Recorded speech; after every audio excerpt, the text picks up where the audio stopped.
মাথা ফাতা কেউ নেই, মাথা তো একটাই। বাংলার যদি বাপের বেটা হবে, এসো হাইকোর্টে। কে বলেছে? অভিষেক বন্দ্যোপাধ্যায়। এ মালটা এলো কবে বলুন তো রাজনীতিতে? হ্যাঁ, তাহলে অভিষেক বাবু, তোমার কোনো সম্পত্তি নেই, তোমার কোনো ঘর নেই, তোমার কোনো দৌড় নেই। কালীঘাটের বাড়িটা তাহলে কার? 5 লক্ষ টাকা দিয়ে কপিল সিব্বলের কোলে দোলে কার বাপের টাকা? কার বাপের টাকা নিয়ে অভিষেক ব্যানার্জি নিজের স্টে করতে যায়? কুণাল ঘোষ, বাপের বেটা হলে আমার বিরুদ্ধে কেস করো, দেখি দুধকে দুধ পানিকে পানি। তোমাকে যদি হাইকোর্টে নিয়ে এসে আবার সাওদা নাওদা কেসে যদি না জেলে ঢোকাতে পারি, আমার নাম না অ্যাডভোকেট আলী আব্দুল চাঁদ। সিলেট পেন্সিল নিয়ে হাতে খড়ি দিচ্ছে, একেবারে হাত ধরে বাংলা শেখাচ্ছে, হাতে খড়ি। রাজ্যপালকে মনে ছিল না? দেখুন, সন্দেশখালি একটা জ্বলন্ত ইস্যু, কারণ বাংলার বুকে মুখ্যমন্ত্রী বসত নবান্নে, আর সন্দেশখালিতে আরেকটা মুখ্যমন্ত্রী ছিল, নাম তার শাহজাহান। এবং এই শাহজাহান বামফ্রন্টের আমলে একটা টেকারের টিকিট করে বেড়াতো। সেই শাহজাহান এই 12 বছরে মমতা ব্যানার্জির ক্ষমতায়ন হওয়ার পরে এই জায়গায় এই শাহজাহান হয়ে গেল অন্ধকার জগতের বিশাল বাদশা। ওখানে যে আরেকটা মুখ্যমন্ত্রী থাকতো, এটা বাংলার মানুষ জানতে পারেনি। কখন জানতে পারলো? যখন ইডি সিবিআই রেশন দুর্নীতি কেলেঙ্কারিতে রাকিবকে ধরল এবং আমাদের খাদ্যমন্ত্রী বালুকে ধরল। ধরার পরে ওই শাহজাহানের নামটা এলো। তখন ইডি সিবিআই ওই শাহজাহানের ডেরায় সন্দেশখালিতে যখন গেল, শাহজাহান বাহিনী ইডি সিবিআইয়ের গায়ে হাত দিয়ে দিল। এত বড় ক্ষমতা! হ্যাঁ, শাহজাহানের বাহিনীর এত বড় ক্ষমতা যে ইডি সিবিআইয়ের গায়ে হাত দিয়ে দিল। তখন সারা বাংলার, সারা ভারতবর্ষের মিডিয়া মাধ্যমে বাজারে উঠে এলো যে সন্দেশখালিতে একটা বেতাজ বাদশা রয়েছে। কিন্তু এই শাহজাহানকে ধরতে পারা যাচ্ছিল না। কখন আমরা দেখতে পেলাম ধরল, 56 দিন লুকিয়ে থাকার পরে বাংলার বুকে যখন নরেন্দ্র মোদী পা দিল বাংলায়, ঠিক তার আগের দিনে মিনাকা থেকে শাহজাহানকে ধরা হলো। যখন শাহজাহানকে 56 দিনের মাথায় ধরল, এই শাহজাহানকে বাংলার পুলিশ যখন কোর্টে তুলছে, সামনে পুলিশ, পেছনে পুলিশ, ডায়ে পুলিশ, বাঁয়ে পুলিশ, আর শাহজাহান হাঁটছে বাদশার মতো এবং কোর্টে ওঠার সময় ভি চিহ্ন দেখাচ্ছে। এই শাহজাহান পরবর্তীকালে যখন ইডি সিবিআই হাতে নিল, আজকে এই শাহজাহান বিড়ালের মতো ম্যাও করছে। আজকে তার পিজন ভ্যানে উঠে তার বউকে বলতে হচ্ছে আল্লাহকে ডাকো। এই শাহজাহানের ডেরাতে ইডি সিবিআই হানা দিয়ে এত অস্ত্র পেয়েছে, বিদেশি অস্ত্র, দেশি অস্ত্র, পুলিশের অস্ত্র, এবং এটা রোহিঙ্গাদের সাথে যোগাযোগ ছিল, এটাও প্রমাণিত হয়ে গেছে। আজকে এই শাহজাহান যখন বাংলার বুকে প্রসিদ্ধ হয়ে গেল, তখন এখানে ভোট ডিক্লেয়ার হওয়ার পরে নিপীড়িত, নির্যাতিত, অত্যাচারিত যে শাহজাহানের ডেরাতে কি বলতো না, রাত 12টায় পিটে করার জন্য ডাকতো। আবার কাদেরকে ডাকতো? চিকন চিকন মেয়েদেরকে ডাকতো, অর্থাৎ সুন্দরী মেয়েদেরকে রাত 12টায় পিটে করতে ডাকতো। এবং শুধু পিটে করা না, শাহজাহান বাহিনীর মনোরঞ্জনের জন্য ওই মেয়েদেরকে রাত কাটাতে হতো। আজকে সেই মেয়েরা যখন অত্যাচারিত হয়ে, নির্যাতিত হয়ে দেয়ালে পিঠ ঠেয়ে গেছে, তখন তারা আন্দোলন শুরু করলো এবং এই আন্দোলন সারা ভারতবর্ষে ছড়িয়ে পড়লো, সারা ইন্ডিয়াতে ছড়িয়ে পড়লো এবং ইন্টারন্যাশনাল নিউজ এগুলো। ওখানে ইন্টারন্যাশনাল মিডিয়ারা যখন ঢুকতে শুরু করলো এবং নির্যাতিত, নিপীড়িত, অত্যাচারিত রেখা পাত্রকে যখন ভারতীয় জনতা পার্টি একটা গরিব ঘরের মেয়েকে প্রার্থী করলো, তখন এই তৃণমূল সরকার, এই তৃণমূল পার্টি ত্রাই ত্রাই রব উঠে গেছে। কারণ তৃণমূলের ওখানে প্রার্থী হাজি নুরুল, সে বাংলায় ওই বসিরহাট কেন্দ্রে টেস্টেড, কিন্তু নিপীড়িত, নির্যাতিত, অত্যাচারিত এই মহিলা সে কিন্তু টেস্টেড না, সে ওখানকার নিপীড়িত, নির্যাতিত, অত্যাচারিত মানুষের মুখ হিসেবে দাঁড়ালো। তাই আজকে ওখানে যখন ফেক ভিডিও বাজারে তৃণমূল ছাড়তে শুরু করলো, তখন ওখানকার লোকেরা, ওখানকার মা বোনেরা, কোন মহিলা বলতে পারে বাংলার মুখ্যমন্ত্রী মমতা ব্যানার্জি একটা মহিলা হয়ে, তার রাজত্বে কোনো মহিলা বলতে পারে যে আমার ইজ্জত গেছে? কোনো মহিলা বলতে পারে যে আমার ইজ্জত নিয়েছে? কোনো মহিলা বলতে পারে আমার শ্লীলতাহানি হয়েছে? কোনো মহিলা নিজের থেকে বলতে পারে না। যখন তার দেয়ালে পিঠ ঠেকে যায় তখন সে বলতে বাধ্য হয়। আজকে যাদের চিকন চিকন ডাগুর ডাগুর মহিলাদেরকে যে ডেকে পাঠাতো, সেই মহিলারা, সেই মহিলার বাড়ির লোকেরা, সেই মহিলার শ্বশুর শাশুড়িরা, সেই মহিলার মা বোনেরা আজকে সন্দেশখালিতে যখন আওয়াজ তুলতে শুরু করেছে, তখন এরা একটা 1000 টাকা, 2000 টাকা, 10,000 টাকা দিয়ে মহিলাদেরকে দিয়ে ফেক ভিডিও করেছে, আবার একটা ফেক ভিডিও করার চেষ্টা করছিল। তখন ওখানকার সাধারণ মানুষ, সাধারণ খেটে খাওয়া মানুষ, নিপীড়িত, নির্যাতিত মহিলারা, ওখানকার এমএলএ সহ ওখানে গর্জন করতে শুরু করেছে এবং তারা যে পিটাই শুরু করেছে, এটা সন্দেশখালির মা বোনেদেরকে আমরা স্যালুট জানাই যে মা বোনেরা আজকে তাদের নিজেদের অধিকার, নিজেদের মান, নিজেদের ইজ্জত বাঁচানোর জন্য আজকে তারা লড়াই নেমেছে। এই যে বিষয়টা সামনে প্রকাশ্যে এসেছে, এই যে ভাইরাল হচ্ছে ফেক ভিডিওগুলো, এর পেছনে কে মাথা আছে বলে আপনার মনে হয়? দেখুন, মাথা ফাতা কেউ নেই, মাথা তো একটাই, বাংলার মুখ্যমন্ত্রী, বাংলার 70 বছরের বুড়ি মুখ্যমন্ত্রী, বাংলার অভিষেক ব্যানার্জি। আজকে নোট করো মুখ্যমন্ত্রী এবং অভিষেক ব্যানার্জি। আমি অ্যাডভোকেট আলী আফজল চাঁদ বলছি, যদি বাপের বেটা হবে এসো হাইকোর্টে। অলরেডি আজকে হাইকোর্টে ওই ফেক ভিডিও নিয়ে মামলা হচ্ছে, অলরেডি 14 নম্বর ঘরে এই মামলা উঠেছে। আজকে মামলা আদালতে প্রমাণ হয়ে যাবে, দুধকে দুধ, পানিকে পানি হয়ে যাবে। কারণ বাংলার বুকে আজকে শ্লীলতাহানি ওদের কাছে তো চারানা আটানা খুচরো পয়সার মতো হয়ে গেছে। দেখলেন না কদিন আগে রাজ্যপালের বিরুদ্ধে শ্লীলতাহানির কেস দিল? দেখলেন না নওশাদ সিদ্দিকী, মুসলমান লিবাস পরা, মাথায় টুপি, মুখে দাড়ি, তার বিরুদ্ধে শ্লীলতাহানির কেস দিল, 42 দিন জেল খাটালো।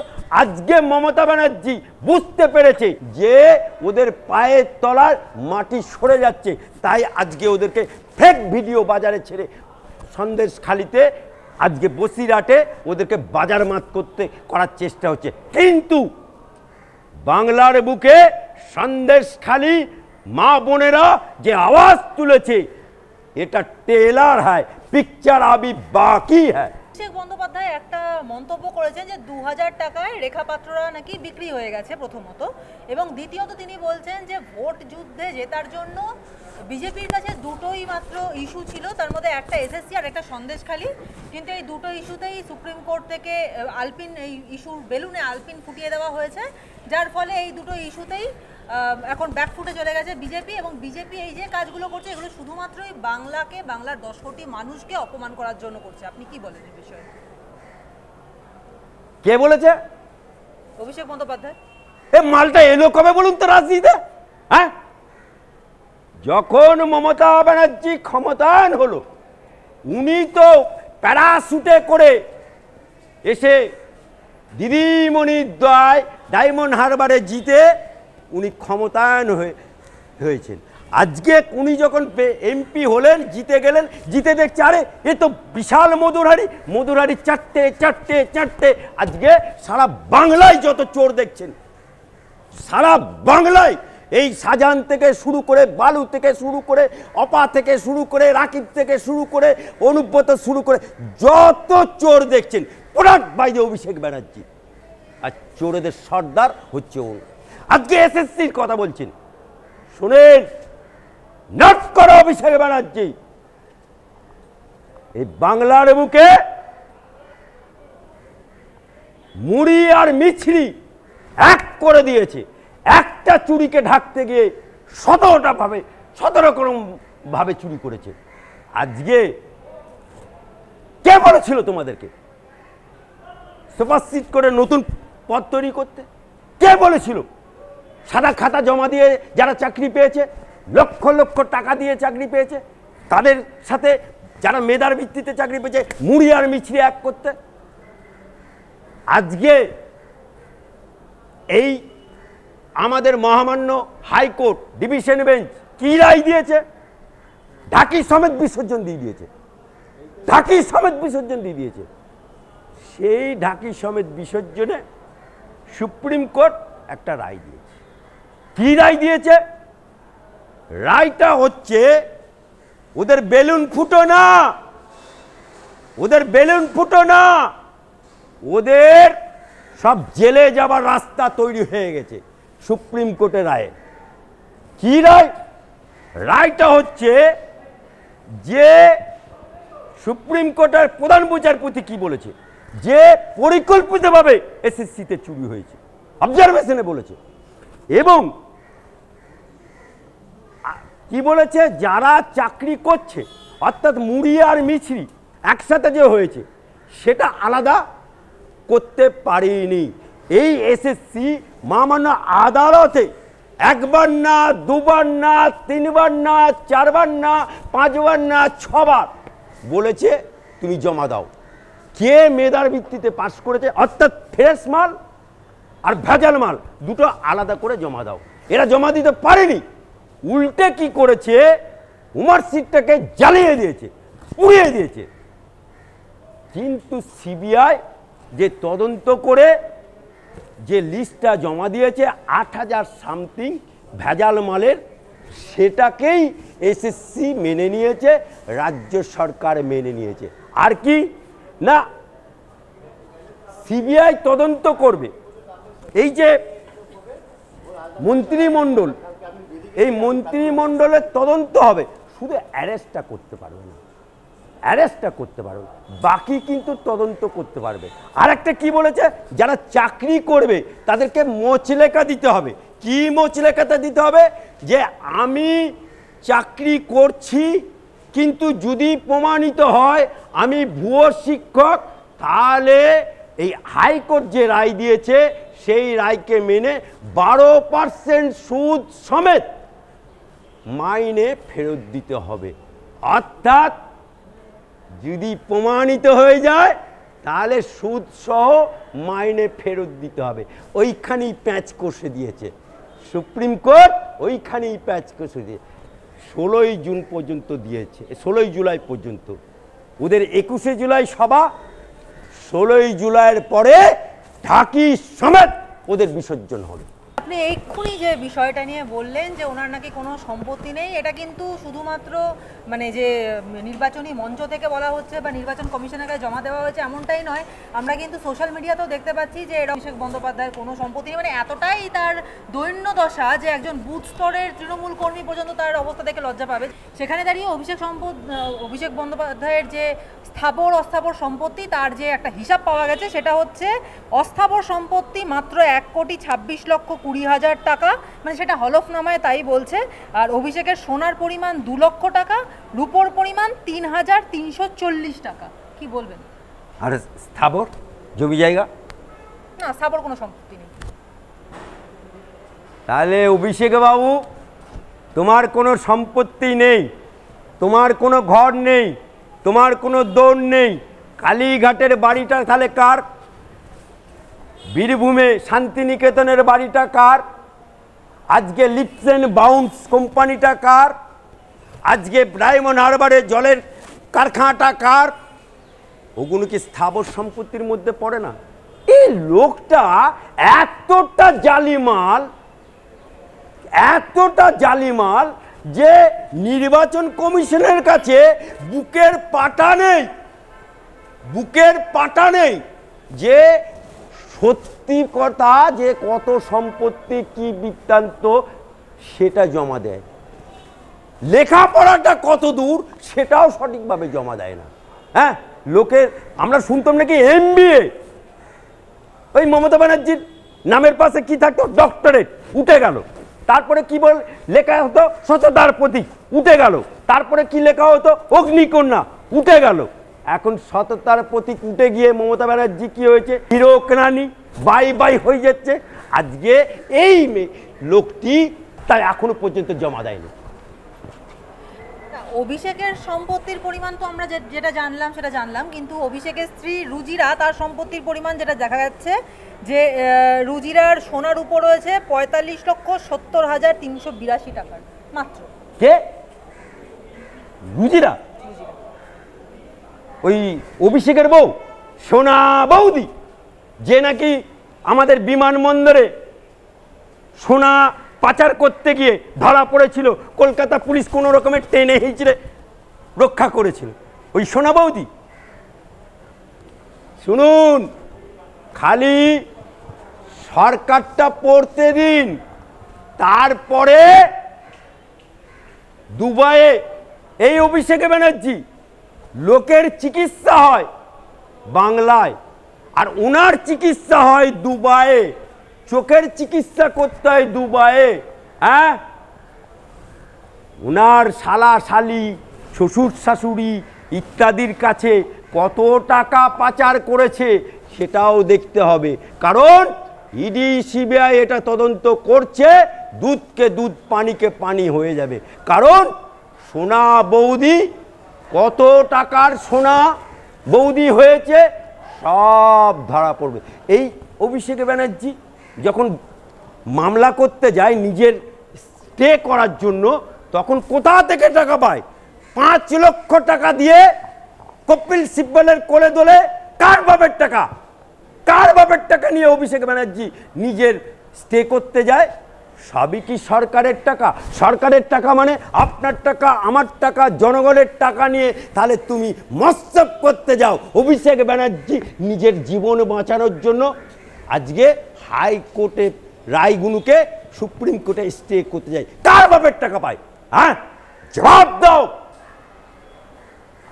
স্যার, তাহলে যেটা আমরা দেখতে পাচ্ছি যে অভিষেক বন্দ্যোপাধ্যায়ের সম্পত্তির পরিমাণ এই সামান্য কিছুই না প্রায়, সেখানে দাঁড়িয়ে মুখ্যমন্ত্রী মমতা বন্দ্যোপাধ্যায় তিনিও বলছেন যে তাকে তার সম্পত্তির পরিমাণ বা তাকে চোর প্রমাণ করতে নাকি বিজেপিকে কোটি কোটি টাকা খরচ করতে হচ্ছে, অথচ এই অভিষেক বন্দ্যোপাধ্যায়ের বিরুদ্ধেই কিন্তু তার সম্পত্তি 1400 পাতা তার সম্পত্তির পরিমাণ সে দেখতে গিয়ে অমৃতা সিংও কিন্তু তিনি সেখানে দাঁড়িয়ে বলেছিলেন যে এত সম্পত্তি, বেনামি সম্পত্তি এত আসলো কোথা থেকে? সেখানে দাঁড়িয়ে তার আজকে কোনো সম্পত্তিরই হদিশ পাওয়া যাচ্ছে না।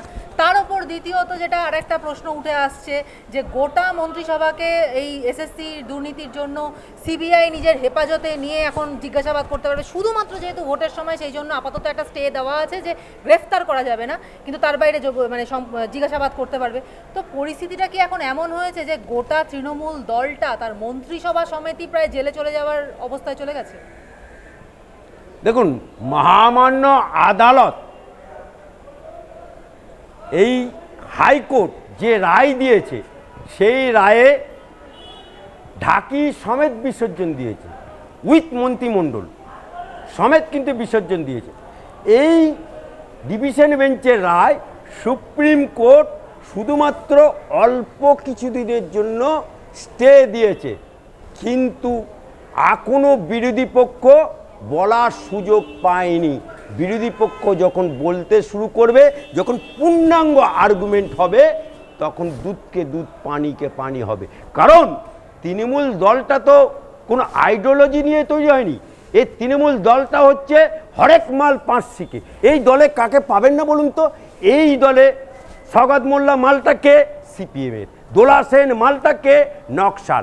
এই দলে এসইউসিআই পাবেন, এই দলে সিপিএম পাবেন, এই দলে কংগ্রেস পাবেন, এই দলে বিজেপি পাবেন, অর্থাৎ হরেক মাল পাঁচশিকের দল। এই দলে কেউ আইডিওলজি নিয়ে যায়নি। গুড় আছে, সব পিঁপড়ে গিয়ে জড়ো হয়েছে। গুড় থাকবে না, পিঁপড়েও থাকবে না। তাই এখানে যে যেখানে আছে সে সেখান থেকেই কামাতে শুরু করেছে, অর্থাৎ হাম কিসি সে কম নেই দল। স্যার, অরবিন্দ কেজরিওয়াল তিনি একটা বিস্ফোরক দাবি করেছেন। তিনি বলেছেন মোদী সরকার যদি আবার ক্ষমতায় আসে তাহলে নাকি মমতা দিদি গ্রেফতার হবেন। কি বলবেন? অরবিন্দ কেজরিওয়াল জেল খেটে এসেছে সদ্য, তার সুবুদ্ধি উদয় হয়েছে। ওনার মুখে আমার বাংলার রসগোল্লা সন্দেশ পড়ুক। কারণ অরবিন্দ কেজরিওয়াল জেলে ছিল, সে একটা মুখ্যমন্ত্রী, সামান্য কিছু দোষের দায়ে আজকে সে জেলে গেছে।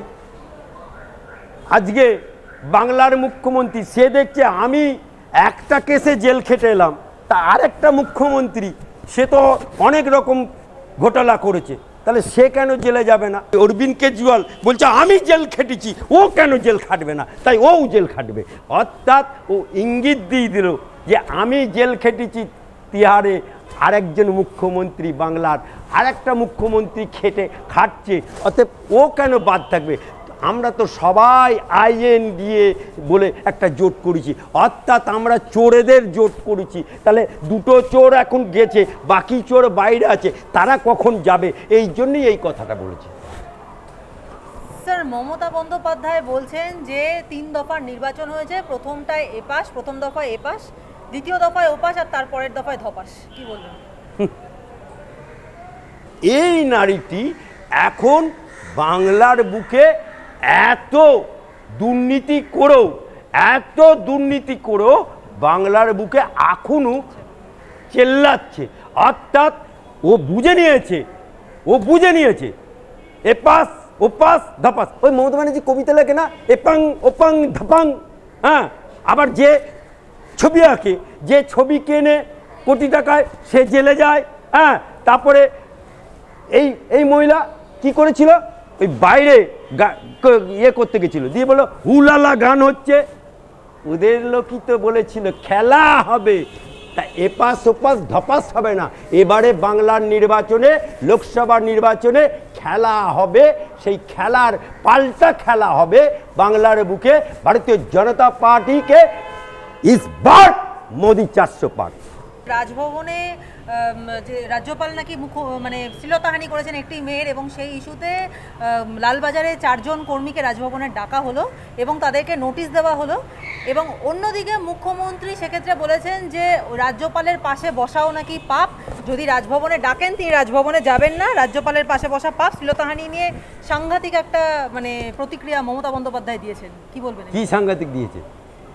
রাজ্যপালের পাশে বসাও পাপ এবং রাজভবনে ডাকলেও তিনি আর যাবেন না। হ্যাঁ, এই মুখ্যমন্ত্রী যখন রাজ্যপাল প্রথম এলো, গদগদ ভাব, গদগদ প্রেম, গদগদ ভালোবাসা, উনি রাজ্যপালের পাশে বসে কি বলল যে রাজ্যপালকে, বাংলার মুখ্যমন্ত্রী মমতা ব্যানার্জি রাজ্যপালকে বাংলা শেখানোর জন্য স্লেট পেন্সিল নিয়ে হাতে খড়ি দিচ্ছে, একেবারে হাত ধরে বাংলা শেখাচ্ছে হাতে খড়ি রাজ্যপালকে। মনে ছিল না তখন রাজ্যপালের পাশে বসে হাত ধরে লেখাচ্ছে কে? বাংলার মুখ্যমন্ত্রী মমতা ব্যানার্জি। কাকে? রাজ্যপাল বোসকে বাংলা শেখানোর জন্য হাতে খড়ি, বড় বড় হেডিং হয়ে গেল টিভি নিউজ। হাতে খড়ি দিচ্ছে কে? বাংলার মুখ্যমন্ত্রী মমতা ব্যানার্জি। কাকে? বাংলার রাজ্যপাল বোসকে। তখন খেয়াল ছিল না। আজকে রাজ্যপালের এই মুখ্যমন্ত্রী যখন রাজ্যপাল শপথ নিয়ে আলো, বাংলার মুখ্যমন্ত্রী হিসাবে বাংলার মুখ্যমন্ত্রী শপথ নিল কার কাছে? এই রাজ্যপালের কাছে। বাংলার মন্ত্রিমণ্ডল শপথ নিল কার কাছে? এই রাজ্যপালের কাছে। ওই রাজভবনের শপথ নিয়েছিল, এটা নবান্নের শপথ নেয়নি। শপথ নেওয়ার পরে হাত মিলিয়েছিল, চা খেলো, জল ভরা সন্দেশ খেলো, তখন খেয়াল ছিল না। একটু কুণাল ঘোষের প্রসঙ্গে আসি, যে কুণাল ঘোষ কিছুদিন আগে প্রথমে একবার দেখা গেল তিনি তার এক্স হ্যান্ডেল থেকে তার দলীয় সমস্ত পদের ব্যাপারটা মুছে দিলেন, দিয়ে তিনি একটু অভিমানী সুরে অন্য কথা বলেন। হঠাৎ করে দেখলাম তাকে সুদীপ বন্দ্যোপাধ্যায়ের বাড়িতে গিয়ে ফিশ ফ্রাই খেয়ে আবার বলে গেলেন। সেই কুণাল ঘোষকেই আবার দেখলাম মাঝখানে তিনি দাঁড়িয়ে তাপস রায়ের মঞ্চ থেকে তিনি বেশ বিজেপি ধর্মী কথা বললেন। তখন দেখা গেল কিছুক্ষণের মধ্যেই তাকে দলীয় সমস্ত পদ থেকে বের করে দেওয়া হলো, নিষ্কাশিত করে দেওয়া হলো। তারপর আবার দেখা গেল ডেরেক ওব্রায়েনের বাড়িতে গিয়ে তিনি আবার গলে গেলেন, মানে পরিবর্তন হয়ে গেলেন। মানে তার এই যে যাওয়া আসা এটা তো আমরা দেখতেই থাকছি। সেই কুণাল ঘোষ এবার একটা নতুন দাবি করেছেন। তিনি বলছেন যে এখনো পর্যন্ত যা শুনছি বিজেপি গোটা দেশে, মানে বিজেপির জোট গোটা দেশে 200 থেকে 220, এবং রাজ্যে তৃণমূল 30 থেকে 35, এবং দেশে এককভাবে মানে তৃতীয় বৃহত্তম হবে তৃণমূল, বিকল্প সরকারের দ্বিতীয় বৃহত্তম শরিক। সুতরাং প্রধানমন্ত্রী হবেন নরেন্দ্র মোদী নয়, মমতা বন্দ্যোপাধ্যায়। কি বলবেন? কে, কার কথা বলছেন? কুণাল ঘোষ। কুণাল ঘোষ এই নন ম্যাট্রিক সাংবাদিক, হ্যাঁ, জেল খাটা আসামি। 3.5 বছর যে লোকটি জেল খাটলো, জেল খাটার সময় মুসলমানের মতো দাড়ি করে ফেললো, প্রিজন ভ্যান বাজিয়ে বলল মমতা চোর, সারদা নাওয়াদের সমস্ত টাকা ওই কালীঘাটে আছে। এই মালটা জেল খাটার পরে সাফসুপুরা হয়ে দাড়ি ফাড়ি কামিয়ে হঠাৎ করে অভিষেকের দয় উনি হয়ে গেলেন স্পোক্সম্যান, উনি হয়ে গেলেন তৃণমূলের জেনারেল সেক্রেটারি।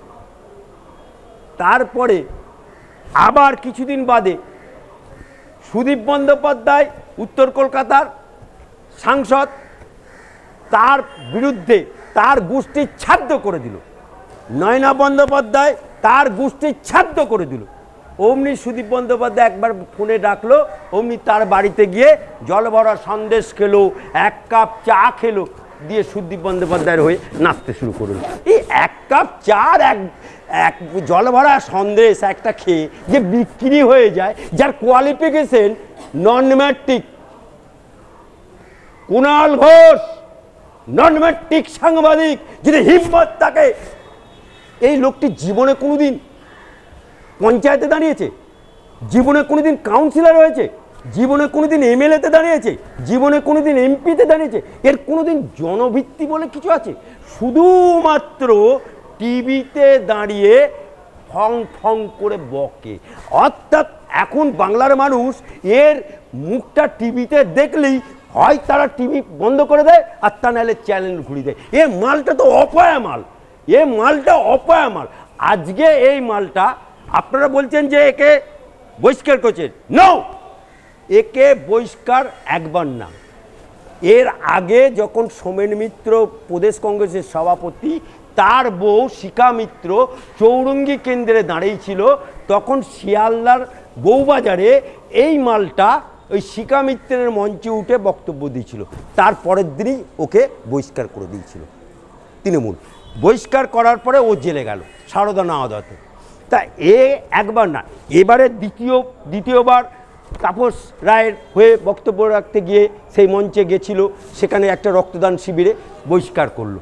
এই যে আমি প্রথম বলেছিলাম এ মালটার বিশ্বাস নেই, কখন যে ফুরুত করে আবার ঢুকে যাবে কেউ বিশ্বাস করে না। তাই এ মালটার বাজারে কানা বেগুন দেখেছেন, কানা বেগুনের দাম আছে, তবু এই মালটার দাম নেই। এ মালটা এত নীচ যে ইউটিউবারদের বিরুদ্ধে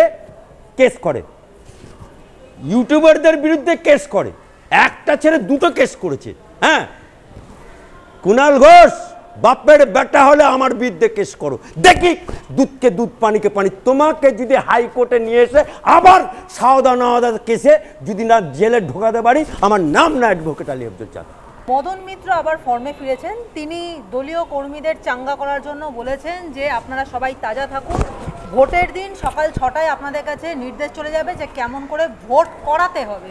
কি বলবেন? কে মদন মিত্র? হ্যাঁ, কালারফুল, ও লাভলি যে বলে ওই মালটা, মালটা কবে ভেতরে ঢুকে যায়। এই মালটাও তো সারদা নাওয়াদাতে জেল খেটে এসছে, তখন কেউ পাশে ছিল না। তারপরে ওকে টিকিটও দিইনি, তারপরে এখন আবার কালারফুল, ওকে মমতা ব্যানার্জি বলেনি এই মদন তোর তো হেভি কালারফুল। এই কদিন কিছুদিন আগের ইলেকশনে সময় এই আমাদের বাবুঘাটে সব মেয়েদেরকে নিয়ে কোমর দোলাচ্ছিল, হ্যাঁ কালারফুল। তো এই কালারফুল এই লোকটি বাংলার বুকে সবাই এখন মদন মিত্রকে কালারফুল বলে, আর ও লাভলি সিনেমা করে। তা একটা সিনেমাও বেরিয়েছে ও লাভলি, তা এখন সিনেমা করবে না তৃণমূলের হয়ে ব্যাটিং করবে? এখন উনি ঠিক করুক যে কোনটা করবে, তৃণমূলের হয়ে ব্যাটিং করবে না ও লাভলি বলে বাজার মাতাবে সিনেমা করবে, যেটা ঠিক করবে। তবে এটুকু বলতে পারি মদন মিত্র হচ্ছে গভীর জলের মাছ। ও ফেনি কাগজ দেখেছেন, চিকচিকি চিকচিকি যেখানেই থাকুক, মাটির তলায় থাকুক উপরে থাকুক, সে কিন্তু নষ্ট হয় না। মদন মিত্র হচ্ছে ফেনি কাগজ, ও নষ্ট হবার মাল না।